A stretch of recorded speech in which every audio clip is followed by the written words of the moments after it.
So let's start from the very top for those who may not have been listening or aware of this, right? What are the rumors circulating in the Overwatch League for Stage 4? So the thing is, this rumor has been around for a while. I would say I've first heard of it in the middle of Stage 2, and it was rumored that it might even happen in the mid-season. And basically what the rule set change is, and it's probably one of the most severe ones we've ever had in Overwatch, is to make it so only two types of heroes from each role can be chosen. So two DPS heroes, two tank heroes, and two support heroes. That would go directly against the grain of the current meta that we're playing, which is three tank heroes and three support heroes. And this meta, we call it GOATs, has been pretty resistant in even to balance patch changes that the developers sort of try to get rid of, even though it didn't happen in the end. We're still playing GOATs. We're still seeing some variations now. But at the end of the day, now this rule change comes in, and it will be very severe in its impact. Right. So when we had first heard about hero selection getting restricted to 222, because as you mentioned, the rumor has been around for quite some time, we heard that it would require real feedback from the professionals before they even considered implementing it. So now is the general sentiment amongst the professionals that 222 would help competitive Overwatch? So my understanding is that professional teams were asked in general how much impact the players had in this decision. Is another thing. Is certainly also a decision that is made based on economic factors such as viewership. Is the viewership declining because of GOATs? That is one of the factors that are stipulated amongst the community. I'm not quite sure if that's the case, but I think my general feeling is that at least a select few players, especially those that are known for DPS heroes, are really liking this change because they finally get to play the game they were recruited for again. And some of those players, even world-class players from last season, such as Striker from the Boston Uprising that is now playing for the San Francisco Shock, hasn't seen play, even though he was one of the MVP candidates last year. So yes, I think overall, I would say it's a 70-30 that pro players are in favor of this role change. About the timing, we can talk about that.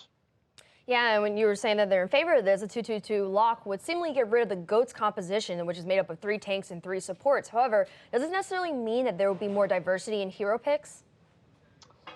Well, the thing is, what it will do is, first and foremost, it will probably in the beginning cause these meta shifts where it feels we have a very diverse meta until someone figures something out that the other teams hadn't seen in the downtime or in the stage break between 3 and 4. And then eventually it will settle onto a meta. Now, what we've seen, though, is that this settling onto one meta isn't necessarily forever. So we've played GOATs for the longest time. Yes, we have had minor balance changes, but these didn't necessarily facilitate these minor changes that we're seeing now. And we're seeing a lot of DPS at the moment. And that is also why a lot of fans especially feel like this is a mistimed big change. Yeah, like it's a twofold approach here. Aaron, you can take the second question, but really now, does this mean, like, as you mentioned, right, once they find the 222 meta, they're going to kind of stick to that, be it Ryan Zarya or Dive or whatever you want to call it. But does this mean from a higher standpoint that Blizzard's going to have to approach balancing the heroes differently? Well, that certainly, yes. So there are some questions about some characters. For instance, Brigitte comes to mind, who currently is being played constantly, but wouldn't really fit the mold of this 222 meta. She doesn't have enough damage to be a DPS. She doesn't have enough heal to be a healer. So where does she fit? I think she would need probably fundamental redesign in order to fit any of those roles. I wonder if they are even going to have this in this patch, or if they just say, okay, we're essentially making her not viable at the moment, unless there are very niche picks that I can't foresee right now.